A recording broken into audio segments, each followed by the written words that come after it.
France still score most of their tries from broken play, unstructured play. Shows their strength on the counter attack, on turnover ball, but they have much more discipline in their game now. Discipline at scrum time, discipline and accuracy at line out, and obviously discipline in the kicking game. So if you're not giving away penalties, then you're going to be tougher to beat. If you're not giving away errors or giving away easy balls to the opposition in your half, you're going to be tougher to beat. But they also have an attacking side of their game, which makes them able to score tries from anywhere on the field. So it's a very good balance in being tough to beat and disciplined, but also able to express themselves and seize opportunities. There's a lot of successful football teams that play a game that is based on defence and winning the ball back, high pressing. And Liverpool, they're very aggressive in defence. Then when they win the ball, they look to exploit that by the skill of their players, forwards and backs. And unfortunately for us, Scottish coaches and supporters, we saw that at Murrayfield this year with the offloading game of some of the players, forwards and backs, and the ability for Antoine Dupont to take any space and make the most of it. Just the points that were raised, when you talk about Liverpool, yeah, I can understand that in football sometimes it's much easier to appreciate defence and attack because they don't get embroiled in scrums and balls and everything that looks like a big pile-up. But you still have the same different categories of 1 minute you're defending very well, and then a quick pass here or there, and you're quickly into attack, and that has been the success of teams like Liverpool. I'm not trying to say I'm a great expert on football, but I understand exactly what was being said then. So I agree, and that is where I think the modern game really is sharpening up all the time. There is a lot more speed to the breakdown. There is a lot more contact, but very quick contact, and then the opportunities for people like Antoine Dupont to sort of open up the game, and that's why he's such a popular player, and how much I admire the way in which he's able to play, especially in what is very much still a defensive game at the moment. Moi, j'apprécie beaucoup le jeu des Écossais, justement parce qu'ils cherchent énormément à utiliser le ballon, à jouer en mouvement, et ils ont les joueurs pour le faire. Mais les résultats montrent que ce rugby-là n'est peut-être pas le rugby gagnant. Alors, est-ce qu'il va rester dans cette option ou est-ce qu'il va essayer d'obtenir les résultats un peu différemment? Premièrement, c'est de comprendre la différence entre un geste, une technique individuelle et le truc qu'on dit un skill. Donc pour moi, dans le mouvement général, c'est compromis de toutes les skills disponibles à tous les joueurs. Donc tout ce qu'on fait dans le mouvement général, c'est une skill réalisée sous pression. C'est une technique individuelle réalisée sous pression. Travailler le pass. C'est beaucoup mieux de travailler le pass dans une situation où on demande à les joueurs de choisir quand il faut faire le pass ou avec combien de puissance et pas juste un pass tout le temps le même. Comme ça, chaque joueur et l'équipe ont pas réagi, we adjust.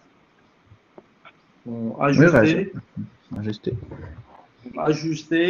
petit à petit, et comme ça on grandit. La transformation qu'on a pu voir du jeu, alors qui bien sûr est lié à des méthodes d'entraînement, mais qui est aussi lié, il ne faut pas l'oublier, à quand même aussi des joueurs sur le terrain qui ont été triés sur le volet et qui ont été choisis par rapport à leur qualité. Mais c'est vrai que je pense que c'est très important de rappeler que les coachs qu'on est ne sont pas grand-chose sans des joueurs d'exception. Et je pense qu'aujourd'hui, on a la chance aussi d'avoir des joueurs d'exception au sein du 15 de France qui sont formatés effectivement au jeu de mouvement. Et s'il y en a 10 ou 12 dans le groupe des 42 qui viennent de Toulouse, c'est pas par hasard. Je disais Ibi tout à l'heure, hein, c'est sûr qu'on s'appuie sur des joueurs qui sont aguerris sur ces méthodes d'entraînement et sur ce jeu.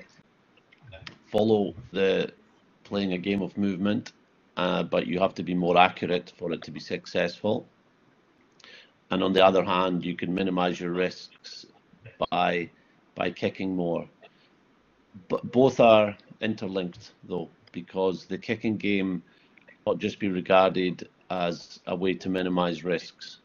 It should be regarded as a way to get better ball back by the opposition kicking it back to you or kicking it out, so you have a chance to have a line-out attack. So in the end, it comes down to the decision-making players when it's difficult to beat a defence and you're maybe playing close to your own try line. The risks are obviously very high, but if the game of movement is putting the defence under pressure, then we continue with that and we look to exploit that.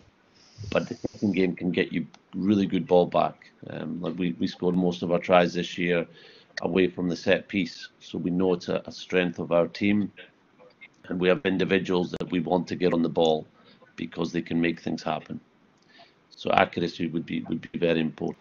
There is a natural order of where the ball goes and how you organise your players, but I'm certainly more and more leaning towards where the defence is weak rather than where you're organised as an attack is the big driver of your attacking game, and our players finding out how this happens in modern defences with how they move to try and stop attacks, to be able to recognise where we have more numbers in attack than defence and go to that position straight away where we have space in the defensive line.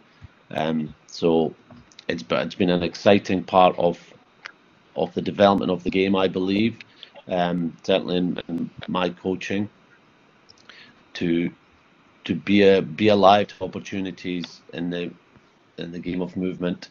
There might be change of direction, there might look at times, but the principle is having more numbers against less numbers, or attacking where there is obvious space by anyone in the team. Suggest that even as an old dinosaur many years ago, that's precisely what we all did.